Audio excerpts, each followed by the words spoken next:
lot of my time yesterday was occupied by a fight on Twitter. Right? On Twitter, I pointed out that the phrase "abolish billionaires" is not consistent with Marxism. And the synthetic left, including Jabba the Vosh and Skippy the Bear and thousands of anarchids and other people, lost their minds. Lost their minds. I have never gotten so many messages in one day. I have never gotten, but hey, I appreciate it, because what I am here to do is to teach dialectical and historical materialism, teach the science of Marxism and scientific socialism. And in order to do that, it's necessary to break down the myths that people believe, right? And that there is this entity walking around that believes something that is completely contrary to Marxism.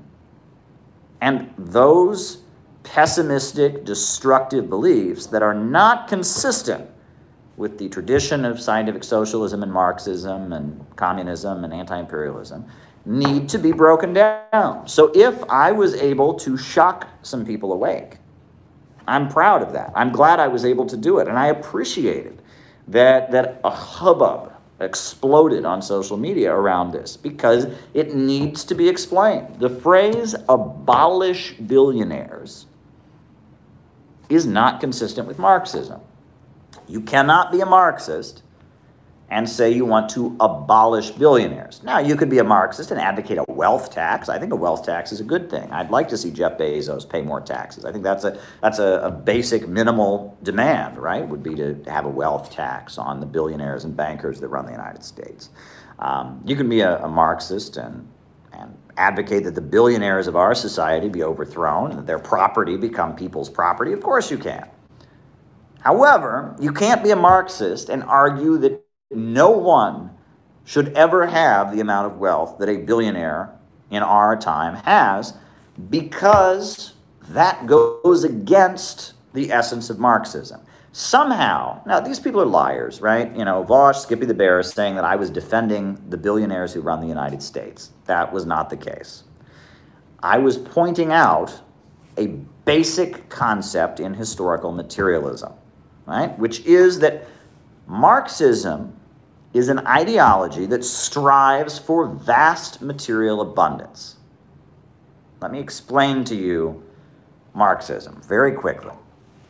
Right? Marxism argues that history is like a train speeding forward, and that humans are constantly striving to get to a higher mode of production.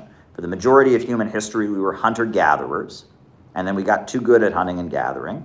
Our ability to kill animals and collect fruits and nuts expanded so much there was a scarcity because we were so good at it. So it was necessary to develop a higher mode of production, a greater level of abundance. We started growing our own food and domesticating animals, crops. That gave birth to a higher system called slavery and feudalism. Eventually, slavery and feudalism became outmoded. And there became a basis for us to get to a higher mode of production called capitalism, where we have factory owners and workers who sell their labor power to a boss. And Marxism argues that capitalism, where production is carried out for profit, is also outmoded and holding back human creativity and potential.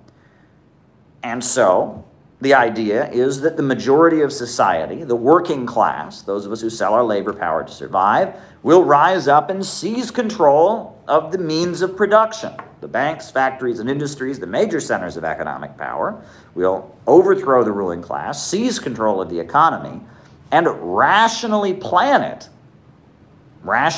out the economy so we can have an even higher level of abundance. Eradicate poverty. And the idea is that as poverty is eradicated, as living standards arise, that eventually socialism, the first stage, will give way to the higher stage of communism. A world where there is so much abundance, there is so much stuff, that the need for a government and coercion can wither away, that the need for any kind of class difference fades away. A society in which people work because they feel like it. A society where work is no longer alienating. A society where there's so much technological advancement and so little scarcity that people work basically to entertain themselves, to keep from being bored, right? Communism, a stateless, classless world, the ultimate goal of socialism, which Skippy the Bear has lied and said, I don't advocate, that I never would want to achieve that. He's just a liar, right? The ultimate goal of a stateless, classless world, a world in which there are no class divisions, in which the creativity of humans has soared to such new heights that the need for any coercion or state fades away.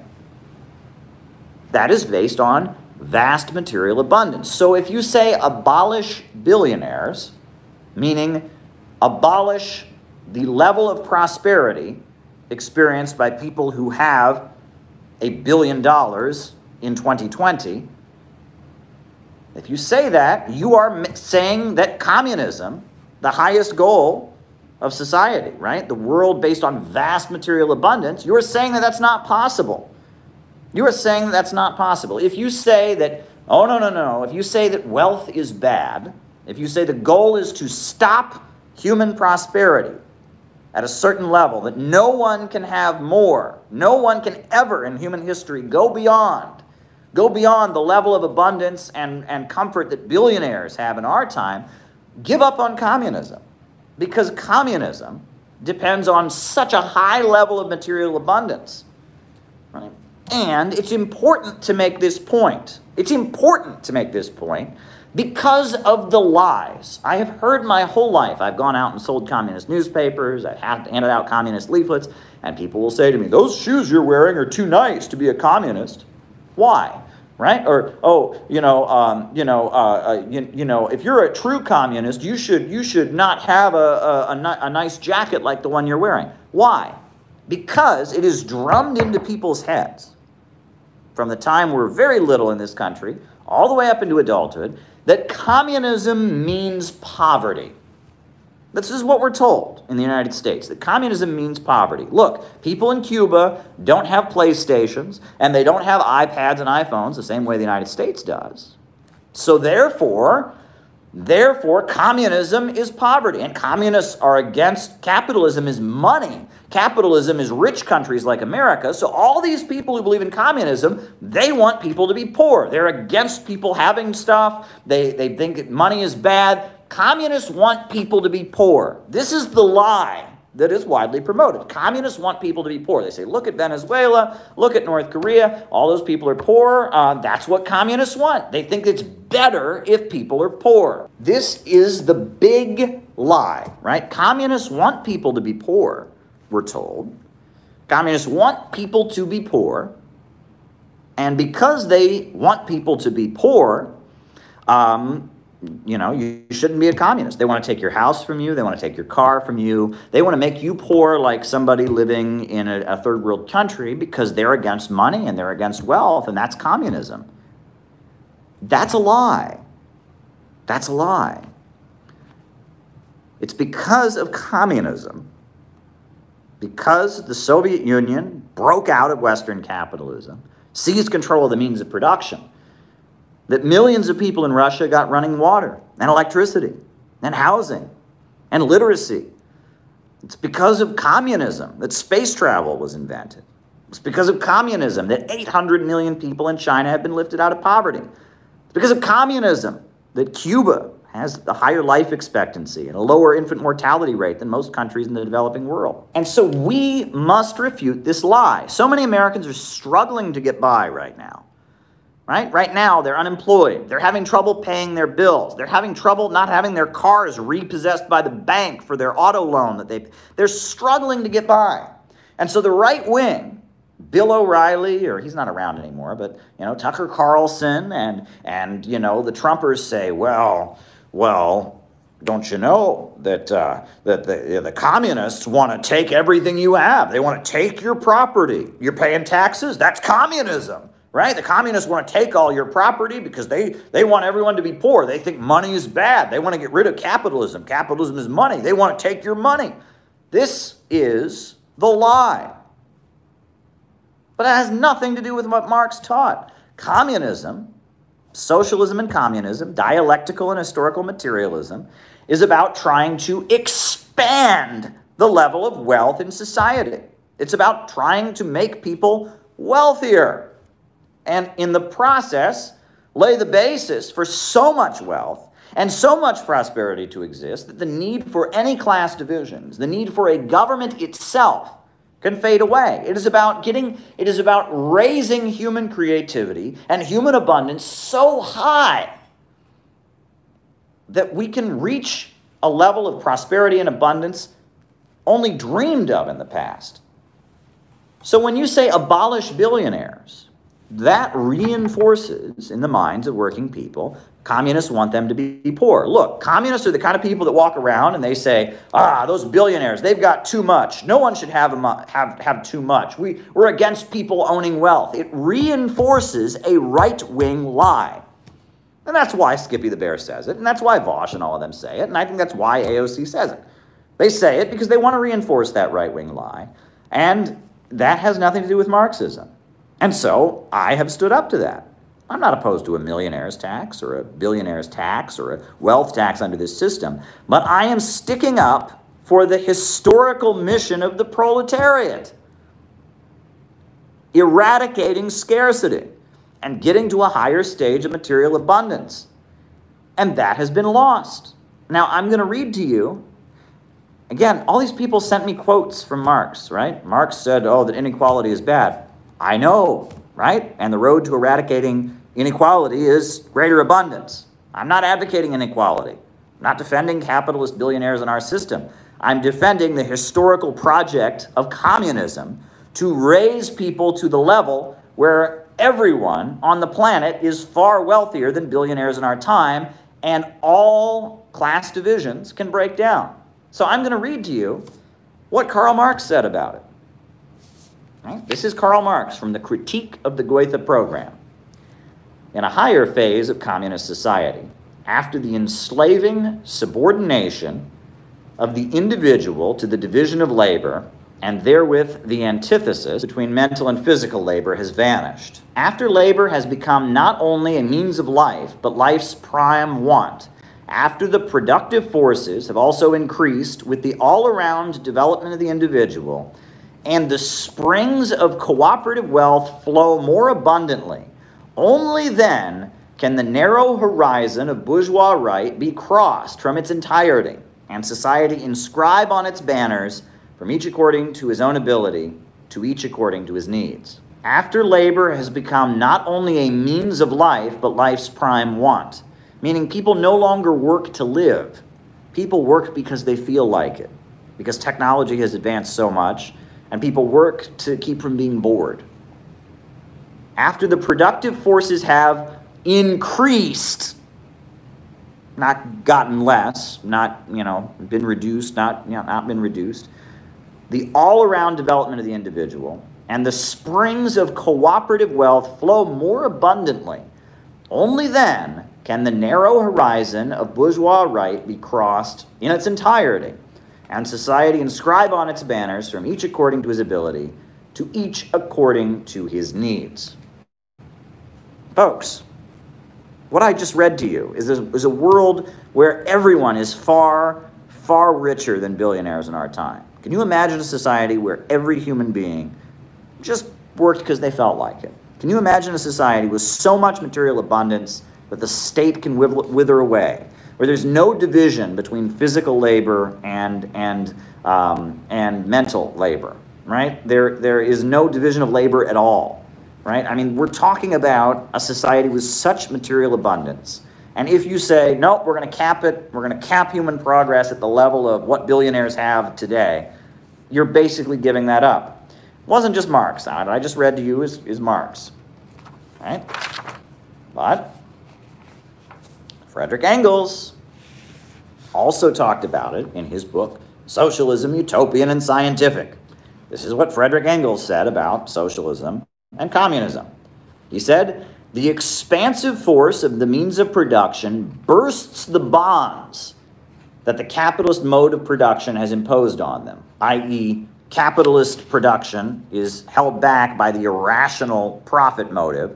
So socialism bursts the bonds. Their deliverance from these bonds is the precondition for an unbroken, constantly accelerated development of the productive forces, and therewith for a practically unlimited increase of production itself. Practically unlimited increase in production. So not, stopping it at what billionaires have today, practically unlimited increase of production itself. Nor is this all. The socialized appropriation of the means of production does away not only with the present artificial restrictions upon production, but also with the positive waste and devastation of productive forces and products that are at the present time inevitable kamikatze of production and that reach their height in the crises. Furthermore, it sets free for the community at large a mass of means of production and products by doing away with the senseless extravagance of the ruling classes of today and their political representatives. The possibility for securing every member of society by means of socialized production, an existence not only fully sufficient materially and becoming day to day more full, but an existence guaranteeing to all their free development. This is the possibility for the first time here, but it is here. With the seizing of the means of production by society, production of commodities is done away with, and simultaneously, the master of the product over the producer. Anarchy in social production is replaced by systemic, definite organization. The struggle for individual existence disappears. Then, for the first time, man, in a certain sense, is finally marked off from the rest of the animal kingdom and emerges from mere animal conditions into an existence that is really a human one. The whole sphere of the conditions of life which environ man and which have hitherto ruled man now come under the control of man, who for the first time becomes the real conscious lord over nature because he has now become the master of his own social organization. The laws of his own social action, hitherto standing face to face with man as laws of nature foreign to and dominating him, will then be used with full understanding and so mastered by him. What I'm reading to you right now, what Frederick Engels wrote in Socialism, Utopian and Scientific, what Karl Marx wrote in Critique of the Goethe Program, is the exact opposite of what a diabolical, destructive death cult called the synthetic left believes.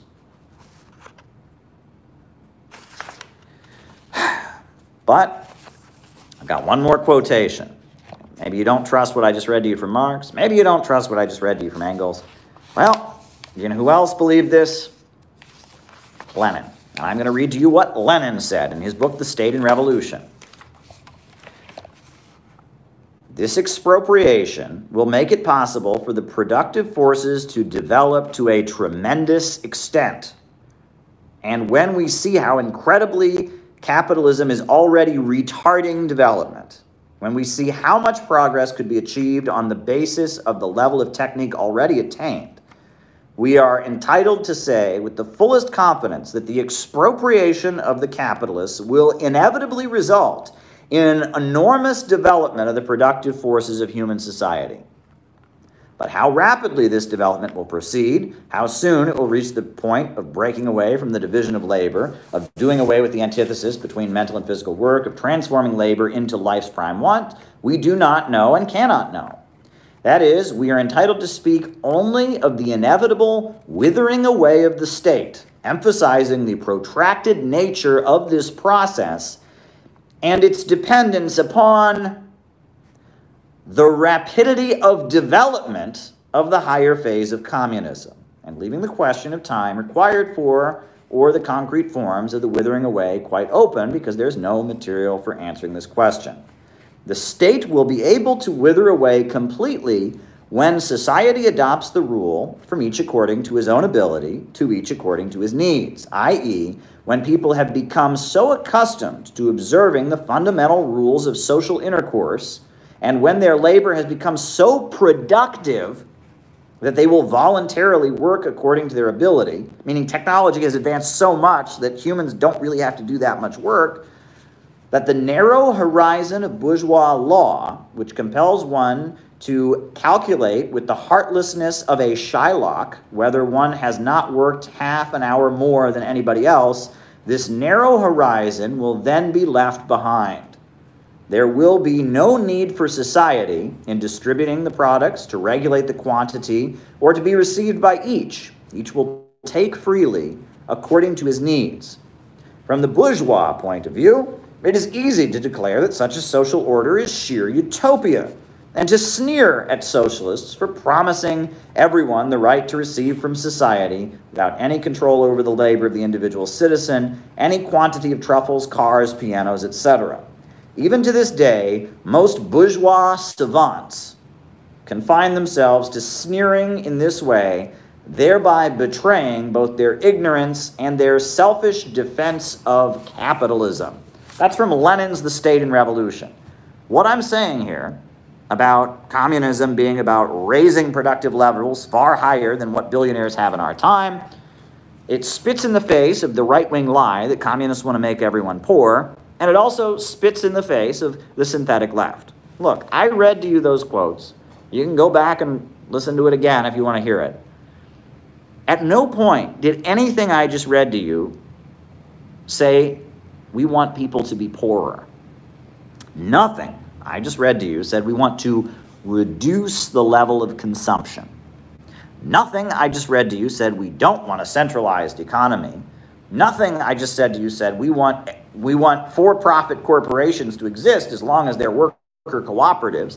Nothing I just read to you said socialism is basically the same as capitalism, except that I work in a pencil factory and we all get to share everything in our pencil factory. It's cooperatively owned. Nothing I read to you has anything to do with what Jacobin believes, with what Vosch believes, or what these fakes believe. These fakes want to reduce the human population. They think there are too many people in the world, that we're using too much stuff. There's just not enough resources, so we got to just reduce the human population. They reject state central planning, right? We can't have state central planning. We can't have the means of production operated according to a central plan. We've got to have profits in command. We have to have a market-run economy. It's just we'll give every worker a share, right? So it'll be less exploitive because every worker will get a share. These folks basically want to roll back the wheels of human progress because it's good for Mother Earth. That is not Marxism. What the synthetic left believes is not Marxism. They oppose historical progress. They want the human population to decrease. They want the level of consumption to decline. And they want to maintain the rule of profits. This is not Marxism. Marxism wants to make people wealthier. Marxism wants to do that by having a state central plan where the irrationality of profits and command is abolished.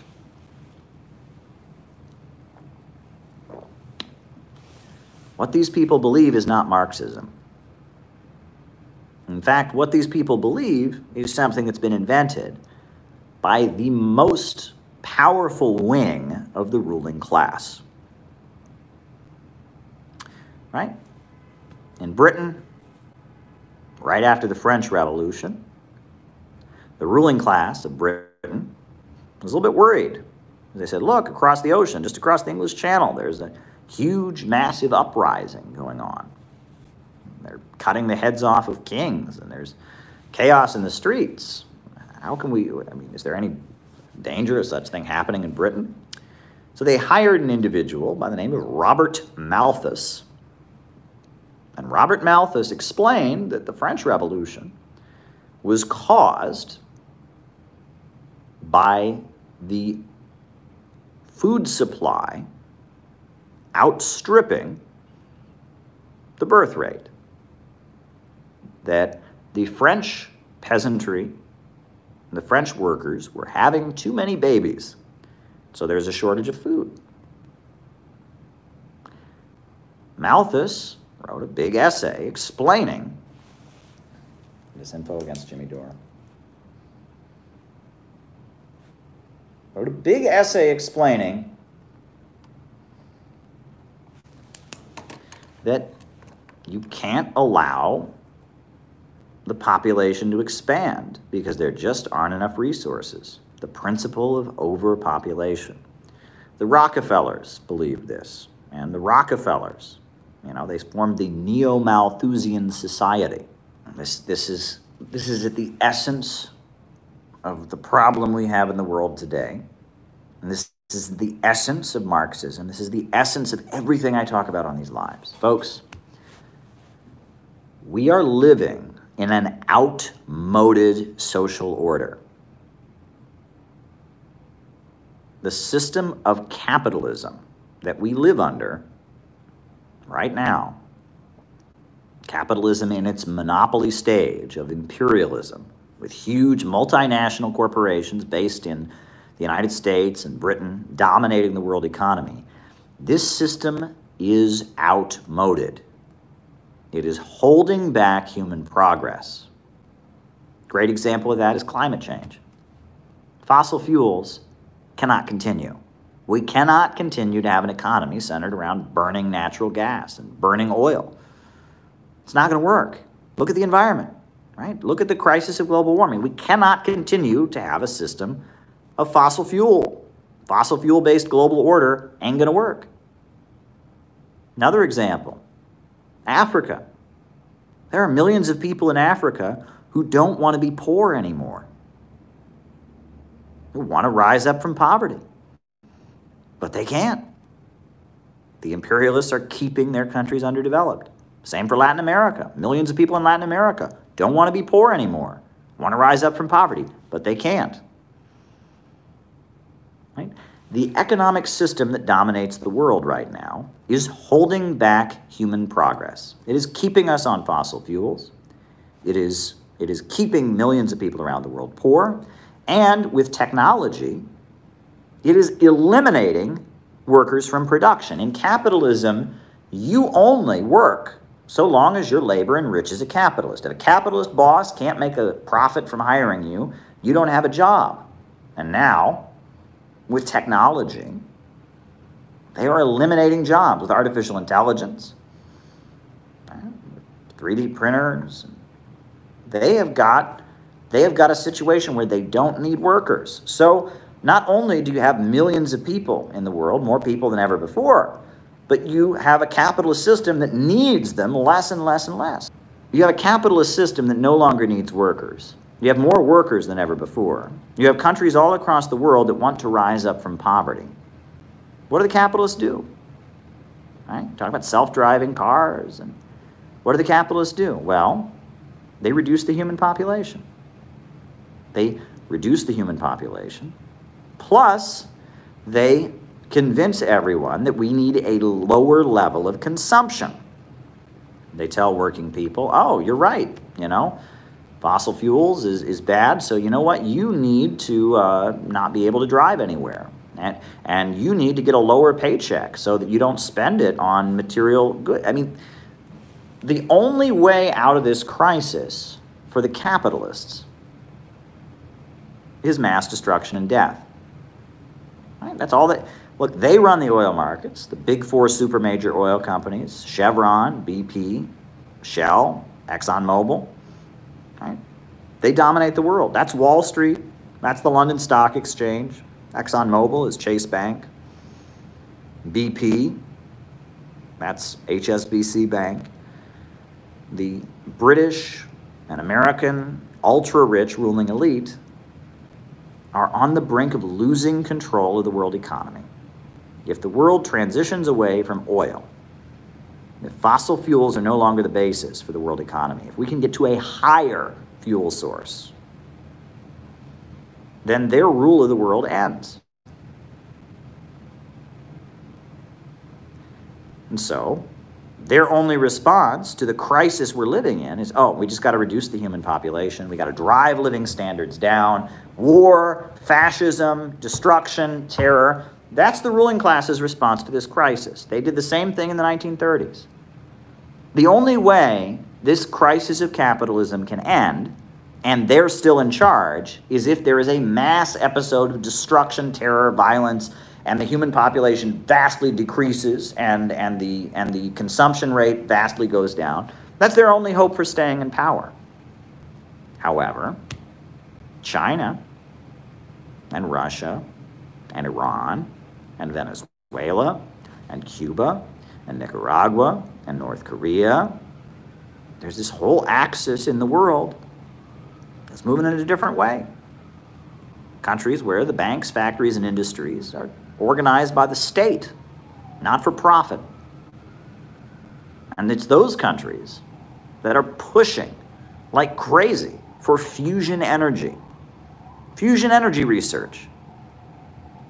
They're pushing like crazy to get us off of fossil fuels. Russia is an oil exporting country. It's a natural gas exporting country.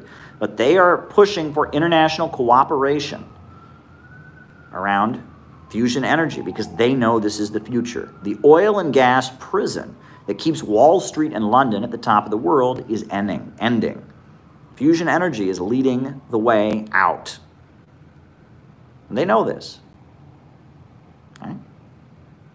And China has adopted all the new technology. China has the largest telecommunications manufacturer in the world, but they're not getting poorer as a country. All this new technology isn't making China poorer, it's making China wealthier.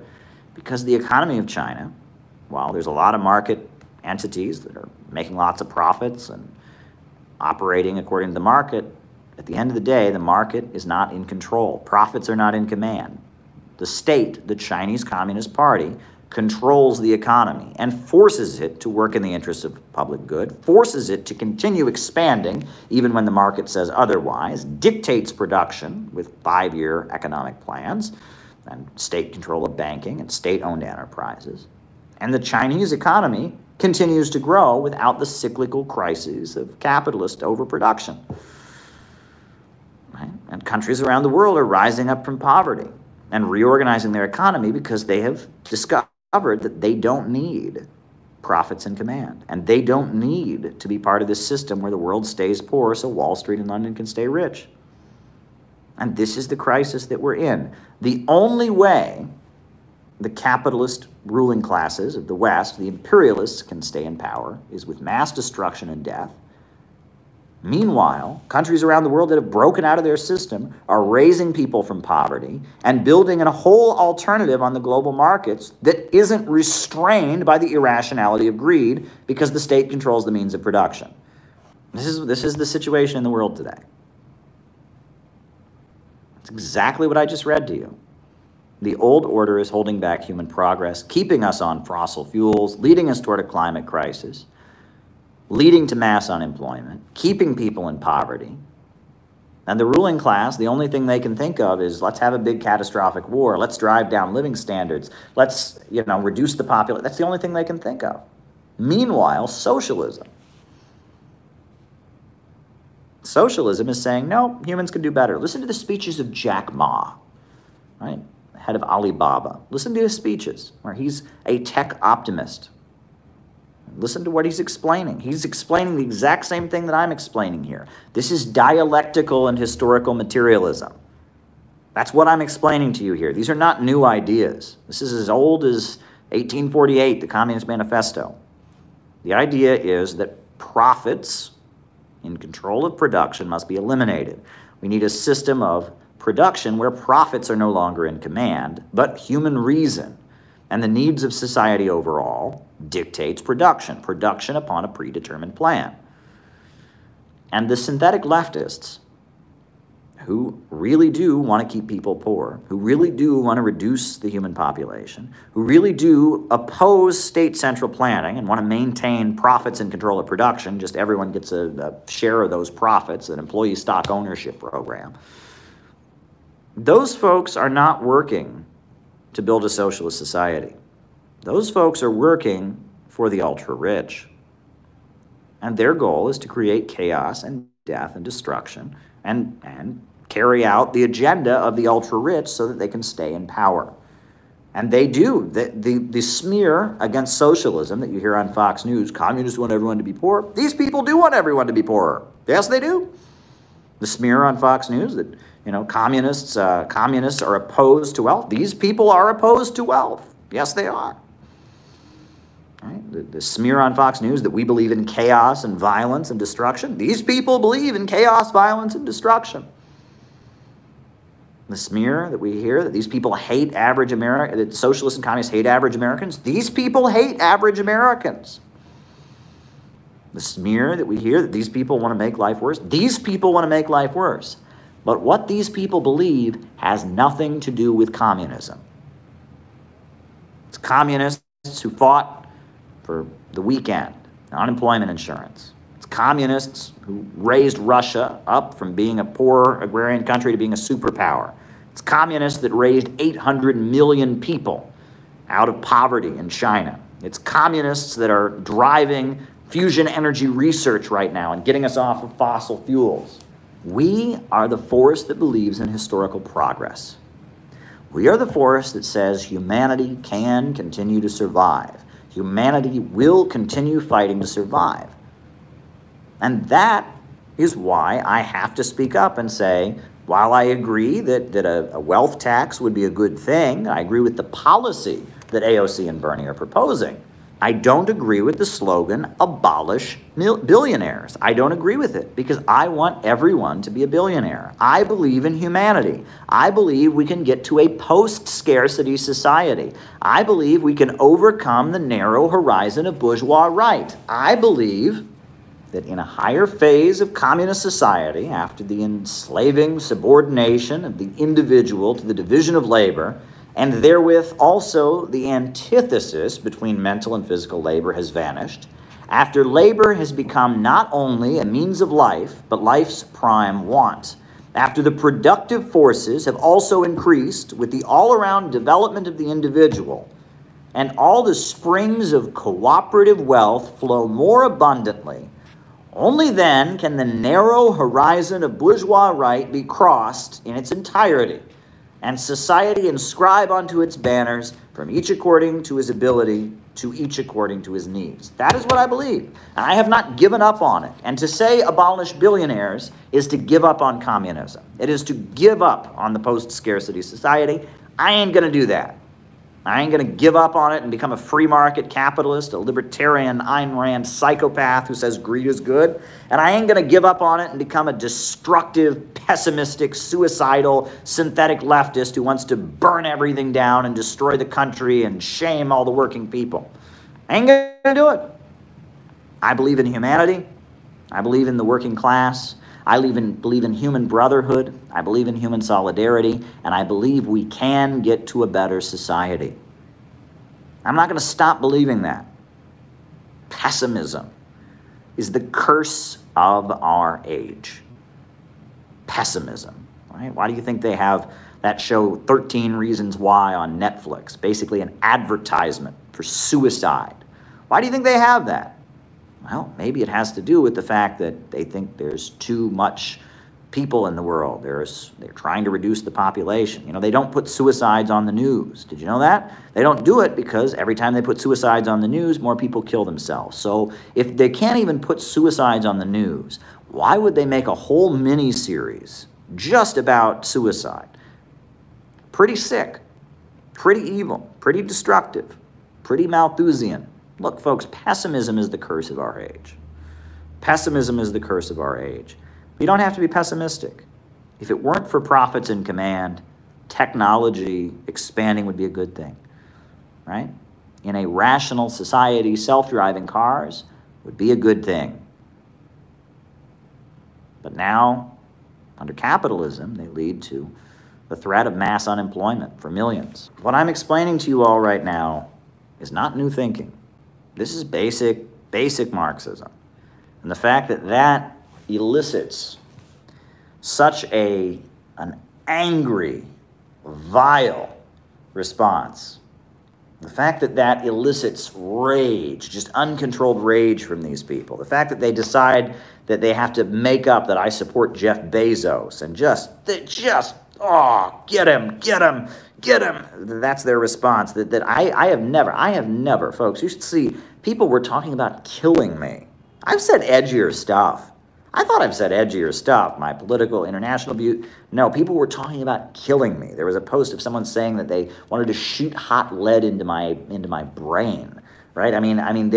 These people, I have never said anything. When I said that communism seeks to build a world of vast material abundance and abolish billionaires is not a good slogan, these people lost their minds because I'm threatening their entire worldview.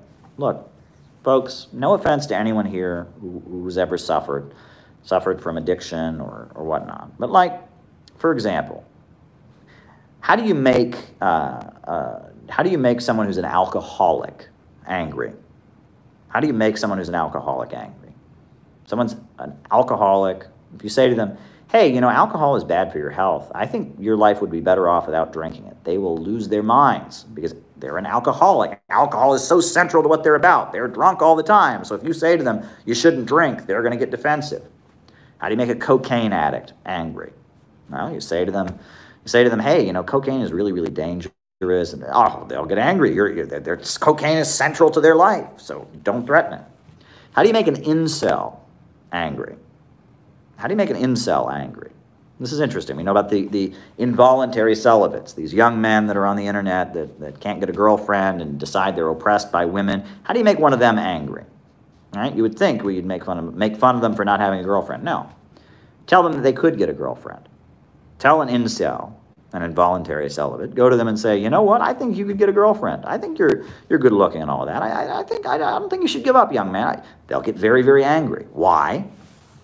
The alcoholic, his entire life and his entire identity is tied up with alcohol. The cocaine addict, his entire life and his entire identity is tied up with cocaine.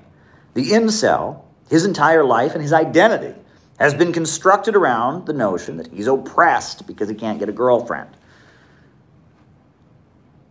So when somebody is mentally ill and you come along and threaten their mental illness, you will get an explosive reaction. And that is why I got this explosive reaction. Because so many people that are socialists and communists in our time, or think they are depressed. They're hopeless. They're destructive.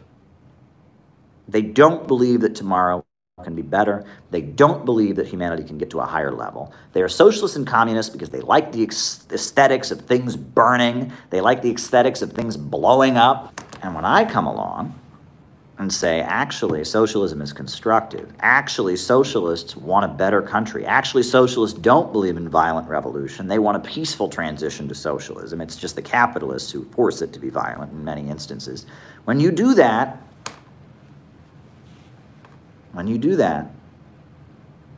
you are threatening their whole worldview.